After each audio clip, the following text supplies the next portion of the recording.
오늘 저희들에게 주신 하나님의 말씀 마가복음 제5장 9절부터 15절의 말씀 의지하고 더 여리게라는 제목의 두 번째 말씀을 드립니다. 아무리 생각을 해보아도 신앙은 신비다라는 말이 진실인 것 같습니다. 신앙을 생각할수록 정말 신비하다 그런 생각이 들고 동시에 그 신비를 주신 하나님께 감사를 드리게 됩니다. 내 힘으로 내가 신앙을 가졌다라는 생각이 세월이 지날수록 점점 옅어집니다.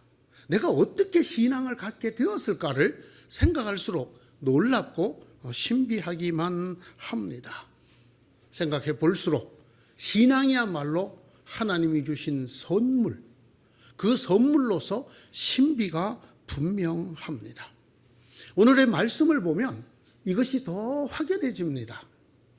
더 없이 높으신 하나님의 아들 예수님, 나와 무슨 상관이 있습니까? 하나님을 두고 애원합니다. 제발 나를 괴롭히지 마십시오. 오늘 저희가 읽은 성경 앞부분인 7절에 나오는 말입니다. 더 없이 높으신 하나님의 아들 예수님. 예수님에 대한 신앙 고백이라면 이보다 더 정확한 고백이 별로 없습니다. 여러분, 이 고백은 베드로가 예수님에게 했던 고백과 흡사합니다. 선생님은 살아계신 하나님의 아들 그리스도이십니다. 이 유명한 중요한 베드로의 신앙 고백과 이 귀신 들린 사람이 예수님께 한 말이 다르지 않다라는 말입니다. 더 없이 높으신 하나님의 아들 예수님이라고 그가 말합니다. 그럼에도 불구하고 그는 베드로와는 전혀 다른 길로 가고 맙니다.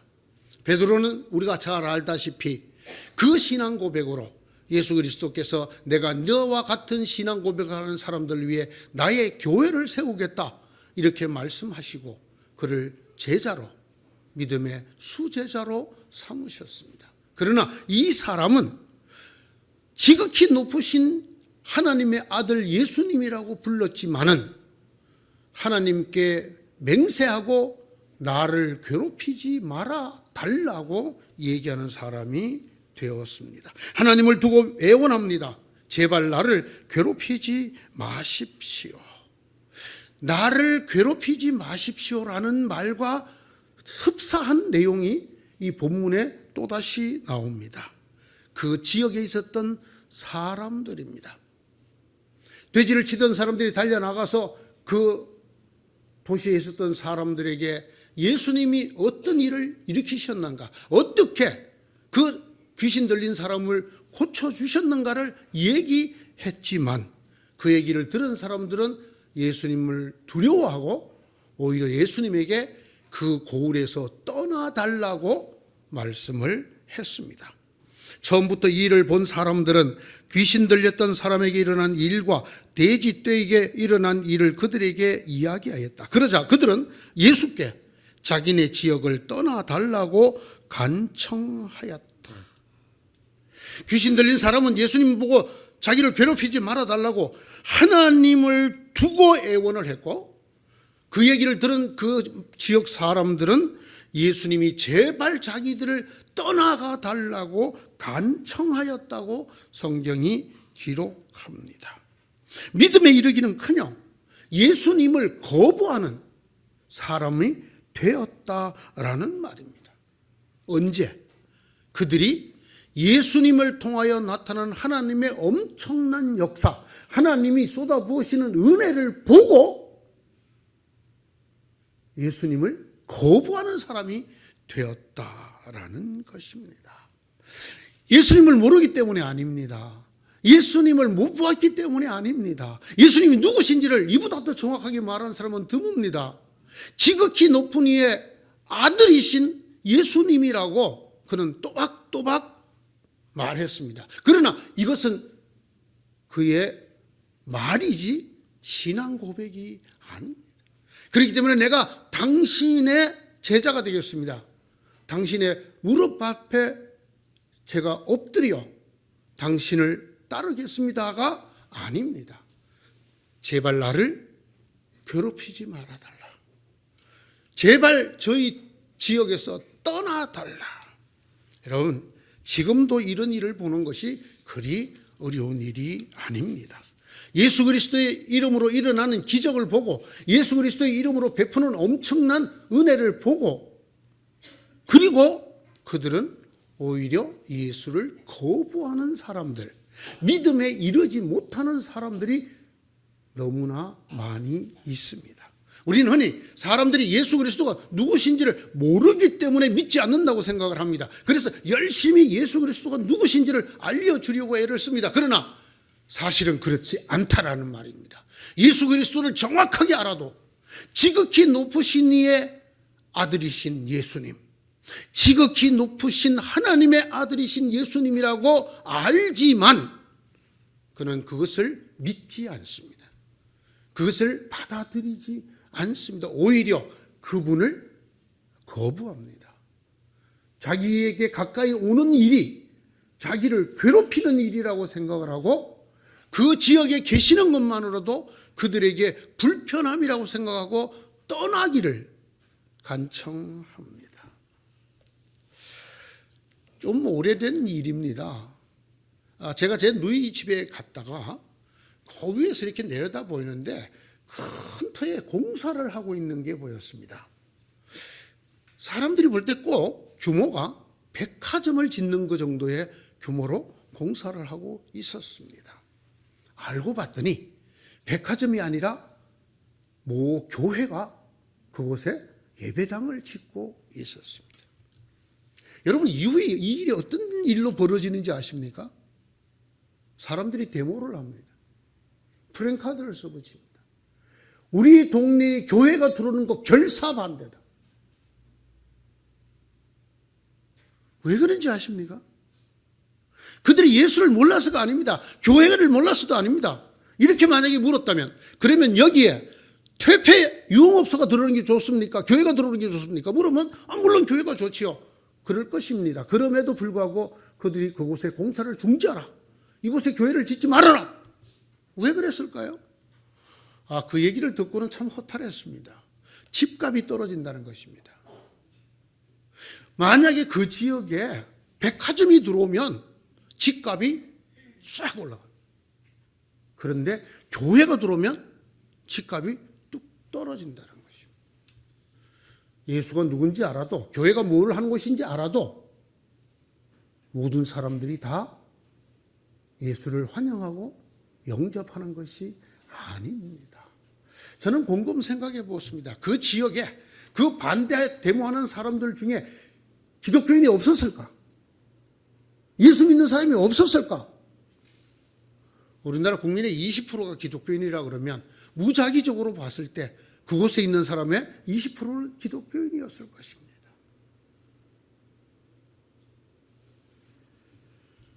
사랑하는 성도 여러분, 저는 이렇게 생각합니다. 신앙은 하나님의 선물입니다. 내가 기독교를 열심히 안다고, 성경을 잘 안다고, 예수가 누구신지 안다고, 교회가 무엇인지 안다고 신앙생활을 하는 것이 절대로 아닙니다. 예수를 믿는 것이 절대로 아닙니다. 제가 말씀드렸던가요? 고등학생이든 저를 전도해서 오늘의 목사가 되게 만든 선배님, 그분은 나보다 먼저 교회 생활을 했고 나를 교회로 이끌어 주신 분인데 그분은 지금 예수를 믿지 않습니다. 저희 기도 제목 중에 하나죠. 그분이 나를 전도했듯이 내가 그분이 그리스도 앞으로 나오도록. 교회를 그렇게 다니고 예수를 모르는 게 아닙니다. 설교를 듣지 않은 것이 아니고 성경을 모르는 것이 아닙니다. 여러분, 성경을 아는 사람으로 치자면 버틀란트 러셀이라고 하는 영국의 철학자만큼 성경을 많이 아는 사람이 드뭅니다. 그 사람은 우리하고 달라서 성경을 원어, 헬라어로 읽는 사람이에요. 그런데 그는 무슨 책을 썼죠? 나는 왜 그리스도인이 아닌고 하면 이라는 책을 썼습니다. Why I am not a Christian. 예수를 알수록 그리스도인이 될 수가 없더라는 겁니다. 여러분, 여러분이 만약 예수님을 하나님의 아들로 믿는 믿음을 가지고 계시다면 하나님의 선물인 걸 믿으시기 바랍니다. 이것이야말로 하나님이 여러분 속에 일으키신 가장 놀라운 기적인 것을 믿으시기 바랍니다.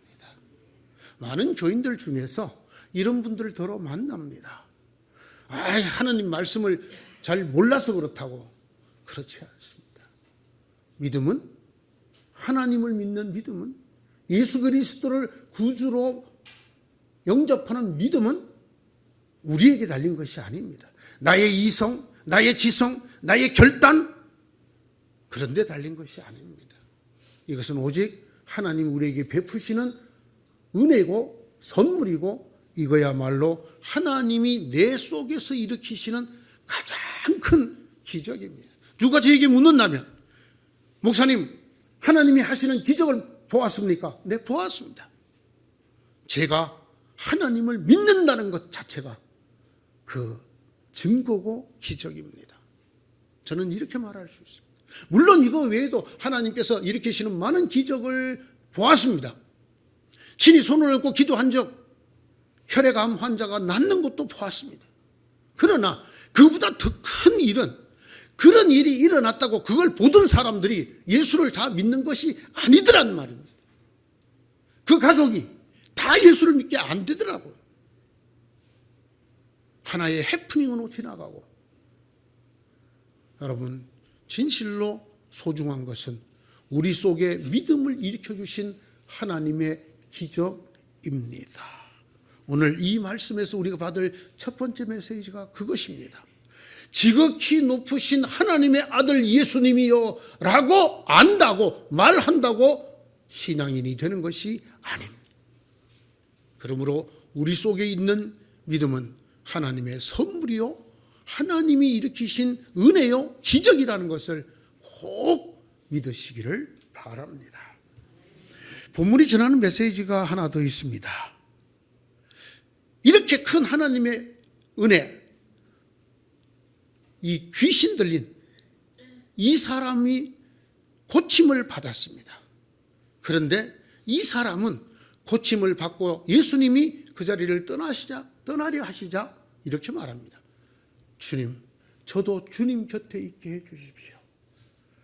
어떻게 주님을 통하여 나 같은 죄인을 고쳐주시고 구원해 주셨는가를, 사람들과 같이 살지도 못하고 무덤에서 살고 사람들이 아무도 나를 제어하지 못하고 난폭했던, 죽음과 함께 살았던 저를 어떻게 사랑하셨는가.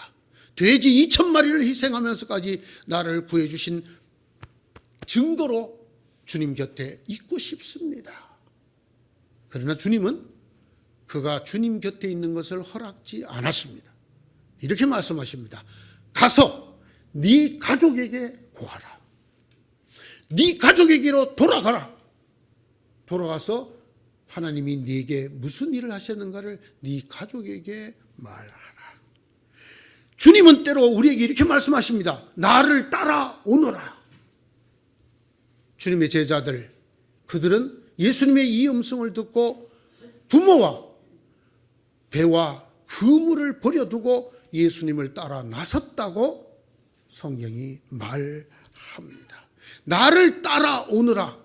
주님은 어떤 사람을 이렇게 부릅니다. 그러나 하나님께서 먼저 선제적으로, 솔선적으로 예수 그리스도의 이름을 통하여 기적을 일으킨 사람, 구원을 해준 사람조차도 때로는 가거라. 가서 네 가족에게 고해라 라고 말씀하기도 한다는 것입니다. 우리가 하나님의 은혜를 받으면 우리가 어떻게 해야 되는가? 제발 하나님의 은혜 받으면 신학교 가겠다고 좀 하지 마세요. 예? 50도 넘은 사람이 은혜 받았다고 갑자기 신학교 가겠다고. 그랬더니 한국의 유명한 원로 목사님 한 분이 그러시더라고요. 수업 시간에 그분에게, 지금 몇이요 나이가? 그 나이에 지금 신학 공부해갖고 하나님이 당신을 어디다 써? 한참 일해야 될 나이에는 딴짓 하다가 이제 은혜 받았다고 그 은혜 갚는다고 관두시오. 여러분, 제가 무조건 신학교를 가면 안 된다는 얘기를 하는 게 아닙니다. 하나님이 나를 어떻게 부르시는가를 꼭 물어보고 들어야 한다는 것입니다. 나를 따라오느라 하셨는지, 그럼 따라가야죠. 나를 따라오느라 했는데도 불구하고 안 따라가려고 19년이나 뺑뺑이 치다가 고생한 사람이 있어요. 그러나 가거라, 가서 네 가족에게 고해라 하는 사람은 어디를 가야 돼요? 예수님 곁에 있고 싶지만, 주의 종이 되고 싶지만 어디로 가야 돼요? 가족에게로 가야 하는 것입니다.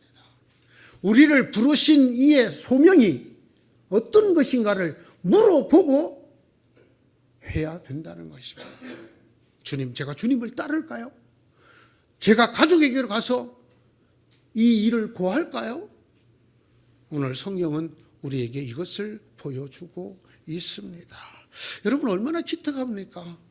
사람같이 살지도 못하고 쇠사슬에 묶여서 무덤가에서 밤낮 소리를 지르고 돌로 자기 몸을 짓이기면서 살던 이 생명이 예수 그리스도로 인하여 온전한 사람이 되었습니다. 그의 소원이 이 주님을 따라다니면서 이 주님이 어떤 분인가를 사람들에게 드러내고 알리고 전하고 싶다. 이 마음이 얼마나 기특합니까? 얼마나 소중합니까? 그러나 주님은 모든 사람을 이렇게 부르시는 것은 아니라는 것입니다. 가서 내 가족에게 고하라. 오늘 우리에게 보여주시는 두 번째 말씀입니다. 목사님, 제가 이번에 있어야 큰 은혜를 받았습니다. 목사님, 제가 신학을 할 마음이 있는데 어느 학교를 가면 좋겠습니까? 저한테 물을 일이 아닙니다. 누구한테 물어야 돼요? 주님께. 주님이 나를 어디로 부르시는가? 나를 따라오느라 하시는가? 가서 네 가족에게 고하라 하시는가? 이것을 따라 사는 것이 은혜를 받은 사람, 믿음의 사람들의 삶이 되어야 할 것입니다. 왜 예수님께서 이 사람으로 하여금 집에 가서 네 가족에게 고하라 하셨을까? 우리는 그 깊은 뜻이 적혀 있지 않기 때문에 잘 모릅니다. 그러나 여러분, 우리의 눈이 번쩍 띄게 만드는 구절이 하나 있습니다. 20절입니다. 그는 떠나가서 예수께서 자기에게 하신 일을 데가볼리에 전파하였다. 그리하여 사람들이 다 놀랐다. 여러분, 별로 안 놀라시죠? 왜냐하면 데가볼리라는 말을 모르시기 때문에 안 놀라시는 거예요. 데가볼리, 데카폴리스, 10도시라는 뜻입니다. 10도시. 여러분, 예수님을 따라다니고 곁에서 모셨던 제자들도 10도시나 다니며 복음을 전파한 사람이 없습니다. 그러나 가서 네 가족에게 고하라는 말씀 듣고 집으로 돌아갔던 그 사람은, 예수님은 가족에게로 돌아가라고 그랬는데 이 사람은 자기 집만이 아니라 어디를 다니며 10도시나 되는 도시를 다니며 데카폴리스에 예수님이 나를 이렇게 구원하셨다. 내가 이렇게 멀쩡해졌다. 예수님이 나를 이렇게 구원하셨다. 예수님이 나를 구원하는데 돼지 2,000마리를 희생시켰다. 내가 예수님은 제발 나를 떠나달라고 말씀드렸는데도 그분이 내게 먼저 오셔서 나를 이렇게 고쳐주셨다. 그분이 지극히 높으신 이의 하나님의 아들이다. 어디에 다니면서요? 10도시나 다니면서, 데카폴리스에 다니면서 이 말씀을 전했다고 합니다. 보세요. 예수님을 따라 나서는 일만이 예수 그리스도를 전하는 사람이 되는 것이 아닙니다. 놀랍지 않습니까? 집에 가서 네 가족에게 고하라 해야 되는데 이 사람을 통하여 10도시에나 예수님이 하신 일이, 예수님이 누구신지가 전파되고 그 얘기를 들은 사람들이 다 놀랐다고 성경이 기록합니다. 하나만 더. 오늘 세 번째 메시지입니다. 도대체 생명은 어디에 있을까? 하나님이 주시는 생명의 은혜, 구원은 어디에 있을까? 여러분, 오늘의 말씀을 좀 새롭게 한번 들여다보시겠습니까? 오늘의 이 말씀을 장면을 음악적인 부호로 한번 분석을 해보신 적이 있으십니까? 자, 예수님을 만나기 전 군대 귀신 들린 사람이 무덤가에서 소리를 지르고 밤낮으로 자기를 괴롭히고 그리고 다녔습니다. 음표로 말하면 피아노입니까? 포르테입니까? 포르티시모. 세게, 아주 세게에 해당되는 굉음이 들립니다.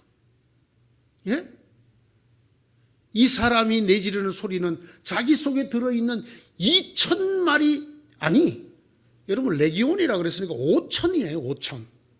5,000이나 되는 분별적 자아가 내지르는 소리입니다. 왜 젊은이들은 그렇게 귀가 찢어질 듯이 굉음이 울리는 공간을 좋아하는지 모르겠습니다. 젊은이들이 가는 곳, 무슨 택이라고 그러나요? 옆에 사람하고 대화가 안 돼요. 너무나 소리가 크게 울려서 그 소리에 이 진동이 사람을 이렇게 텅텅 누가 건드리는 듯이 치는 포르티시시모, 억수로 세게 라야. 좋아. 그러나 여러분, 이 사람을 고치고 난 다음에 그곳의 음표가 어떻게 바뀌었을까요? 아직도 포르티시모인가요? 여리게, 아주 여리게, 피아니시모, 피아노, 피아니시모, 피아니시시모. 그는 예수님 곁에 얌전하게 옷을 입고 앉아 계십니다. 생명이 어디에 있었나요? 포르티시모에 있었나요? 피아노, 피아니시모에 있었나요?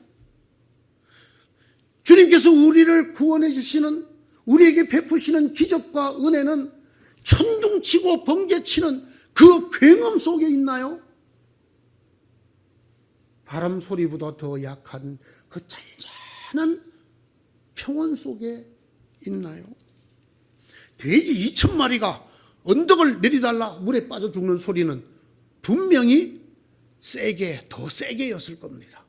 그러나 돼지도 죽고 이 사람은 고침을 받고 예수님 곁에 앉아 있습니다. 지금은 여리게, 더 여리게.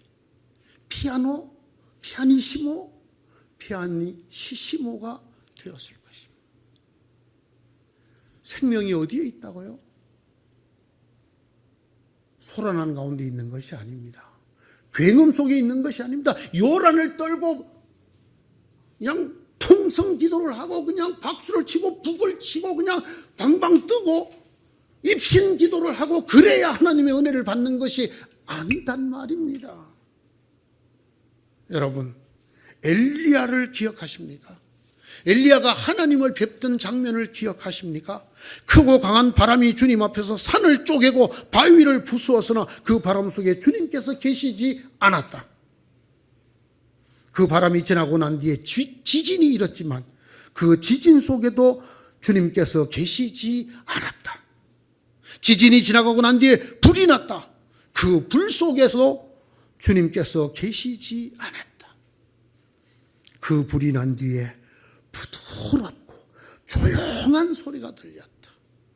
천둥치고 산이 쪼개지고 바위가 뽀사지는 포르티시시모 하나님이 계시지 않았다. 지진의 포르티시모, 그 속에도 주님이 계시지 않았다. 불이 난 포르테 속에도 주님은 계시지 않았다. 그게 다 끝나고 여리게, 아주 여리게 부드럽고 잔잔한 피아노, 피아니시모의 상황이 되었을 때 그곳에 주님이 계셨습니다. 비로소 엘리야는 그 주님 앞에서 얼굴을 가리고 동굴 바깥으로 나아갔습니다. 하나님 음성이 들렸습니다. 엘리야야, 너는 여기에서 무엇을 하고 있느냐? 사랑하는 성도 여러분, 하나님은 어디에 계실까요? 하나님 능력은 어떻게 드러날까요? 산을 쪼개고 바위를 부수는 바람 속에 계실까요? 땅이 갈라지고 흔들리는 지진 속에 계실까요? 모든 것을 휩쓸고 태워버리는 불 속에 있을까요? 우리는 그냥 불과 같은 성령을 원합니다. 그냥 천둥치고 번개치는 하나님의 아주 파격적인 음성을 듣기 원합니다. 엘리야의 하나님은 그곳에 계시지 아니하고 부드럽고 조용한 소리 가운데 계셨습니다. 이 그라사의 광인을 살린 곳은 그와 그 속에 있는 군대 귀신들이 내지르던 그 강하고 괴누민 포르티시모 속에 있지 않았습니다. 주님의 조용한 음성, 그 사람에게서 나오너라. 그리고 돼지에게 들어가기를 허락해 주시는 그 조용한 음성 속에 생명이 있었습니다. 그곳에 기적이 있었고 하나님의 손길이 있었습니다. 사랑하는 성도 여러분, 우리가 하나님을 생각할 때 반드시 기억해야 될 것이 있습니다. 그것은 하나님은 사람이 아니다라는 것입니다. 사람은 큰 일을 하려면 큰 소리가 납니다. 이게 큰 계획을 짜고 많은 사람을 동원하고 큰 장비, 큰 행사 필요합니다. 사람은 큰 능력을 드러낼 때 반드시 포르티시모가 필요합니다. 그러나 하나님은 사람이 아니십니다. 하나님에게는 우주를 만드는 일에도 포르티시모가 필요 없습니다. 여러분, 하나님 찾는 이 천지를 어떻게 만들으셨다고 성경이 기록합니까? 네? 이 우주를 말입니다. 어떻게 만들으셨죠? 말씀하라로. 어떻게? 빛이 있으라. 하나님이 목소리를 돋워 빛이 있으라 이랬을 것 같아요. 제가 음성이 이 정도밖에 안 되기 때문에 더 이상 소리를 못 지르겠습니다. 어떻게 말씀하셨을 것 같아요? 빛이 있으라 하셨을까요? 핏대를 세우고 그냥 머리카락이 쭈삣쭈삣 다 서도록 소리를 지르셨을까요? 하나님은 우주 만물을 만드실 때도 말씀으로 만드셨어요. 하나님에게는 인간들이 무언가를 할 때 필요한 포르티시모가 필요하지 않는 분입니다. 왜 그렇습니까? 하나님의 부드러움이 우리의 강함보다 강하고 하나님의 부족함이 우리의 충만함보다 크기 때문입니다. 성경에 분명히 그렇게 기록되어 있지 않습니까? 하나님의 어리석음이 인간의 지혜보다 더 지혜롭고 하나님의 약함이 인간의 강함보다 더 강합니다. 이걸 기억하셔야 합니다. 하나님이 사람이 아니라는 것. 그래서 하나님에게는 우리처럼 힘쓰고 애쓰고 큰 소리 내고 크고 놀라운 광경이 필요하지 않으신 분이라는 말입니다. 하나님의 약함이 사람의 강함보다 더 강하고 하나님의 어리석음이 사람의 지혜보다 더 지혜롭다. 고린도전서 1장 25절의 말씀을 기억하면 우리가 범하기 쉬운 가장 치명적인 오류가 뭐냐? 하나님을 인간의 이해 범주에 두는 것입니다. 하나님을 인간의 설명 안으로 끌어들이는 것입니다. 하나님을 이 자연 현상 속으로 밀어 넣는 것입니다. 이 사람은 절대로 하나님을 믿는 믿음에 이르지 못합니다. 그는 그 마음 속에 자기가 만든 하나님을 믿을 수밖에 없기 때문입니다. 하나님은 사람이 아니십니다. 하나님은 사람의 능력으로 자연현상이 하나로 이해되고 파악될 수 있는 분이 아닙니다. 만약에 그런 하나님이 있다면 그건 하나님이 아닙니다. 현대 과학자들 중에 보세요. 우주에는 하나님이 없다. 하나님은 만들어진 신이다를 뭐로 설명합니까? 과학으로, 자기의 논리로. 여러분, 그렇게 다 파악되고 설명될 수 있는 하나님은 하나님이 아닙니다. 우리 속에 있는 어떤 하나의 우리가 만든 존재지 진실로 하나님은 우리와 단절되는 존재입니다. 인간의 어떤 지혜도 어떤 지식도 어떤 과학도 도달할 수 없는. 전 그래서 하나님에 대해서 잘 아는 척 얘기하시는 분들을 보면 참 안타깝기 그지 없습니다. 저는 잘 몰라요. 제가 어떻게 하나님을 잘 알겠습니까? 하나님이 보여주시는 대로 밖에는 볼 수 없습니다. 예? 하나님을 보았다는 사람들, 하나님께 자기에게 특별 계시를 했다는 사람, 성경 해석도 틀리게 하면서 이러는 사람들 주로 어디에 많아요? 사이비 교주들에 많습니다. 이 동네에서도 가까운 데 있는 이 이단의 교주들이 다 그런 사람. 하나님을 쥐었다 폈다 해요. 일주일에 한 번씩 신문 한 면 전체에 하나님을 쥐었다 폈다. 여러분, 그분은 하나님이 아니십니다. 하나님은 하나님이십니다. 하나님은 피조물이 아닙니다. 하나님은 자연세계가 아닙니다. 하나님은 자연현상이 아닙니다. 그렇게 설명하거나 그렇게 해석할 수 있다면 그분은 하나님이 아니십니다. 그래서 하나님이 어디에 계시는지 아십니까? 십자가 속에 계십니다. 십자가.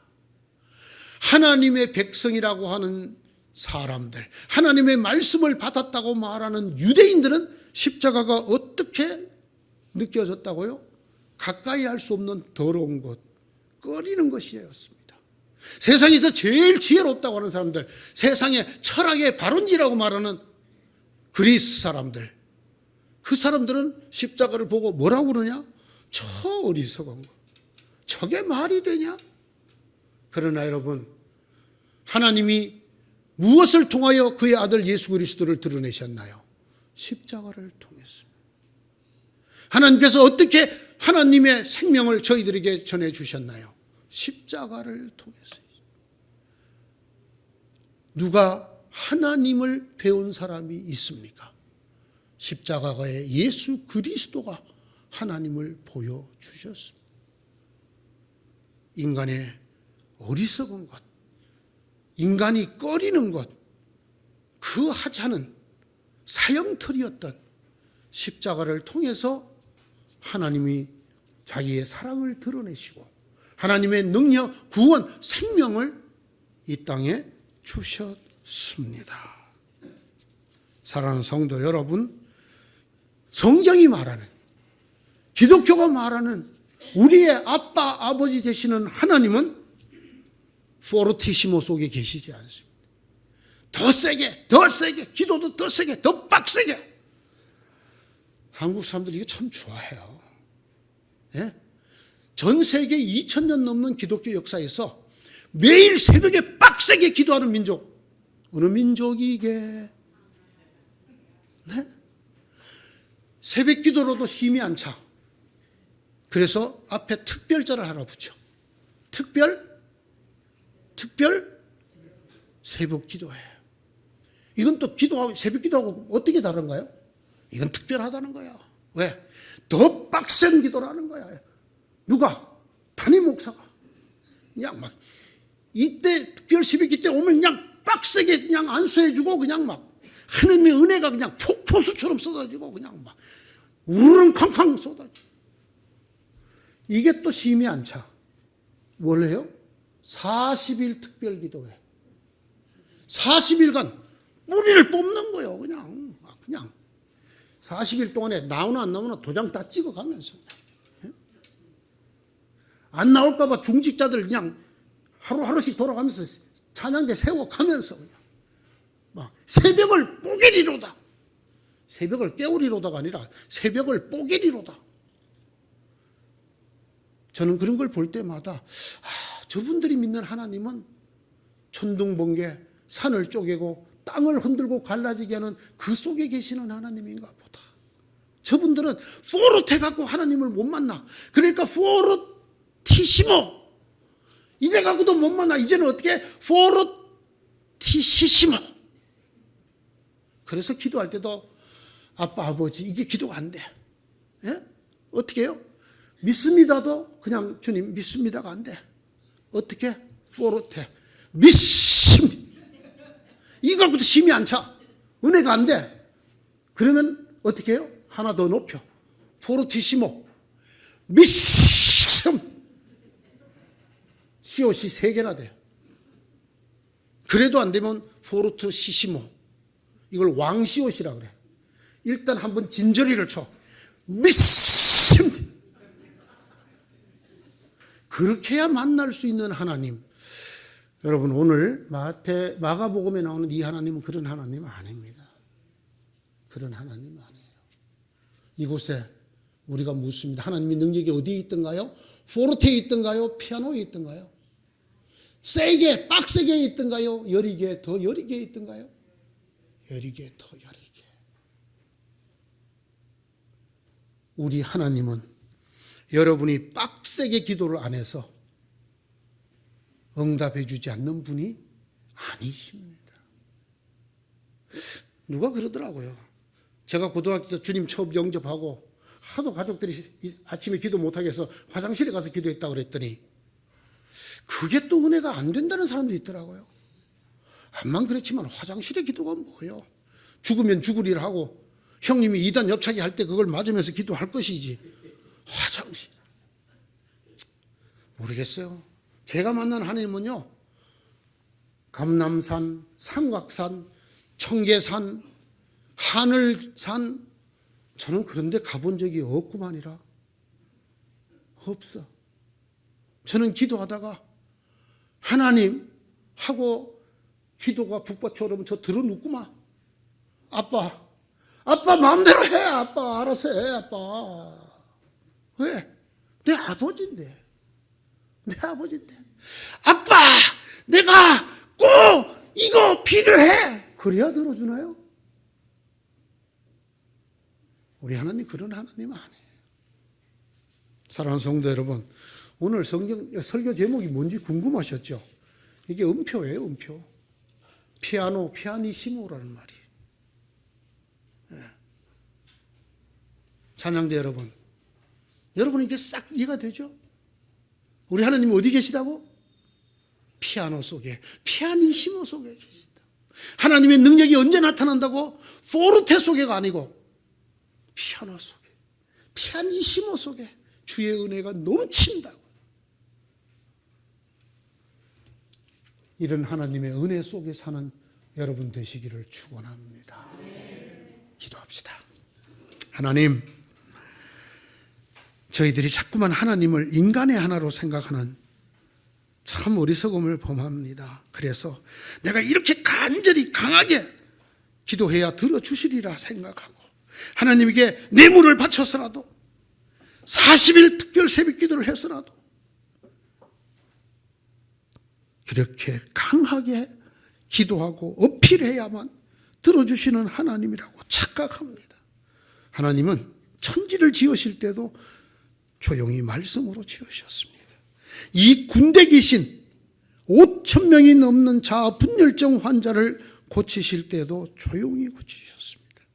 그가 생명을 얻자 하나님의 능력이 나타나자 그 크고 소란스럽던 곳이 부드럽고 여린 잔잔한 곳으로 바뀌었습니다.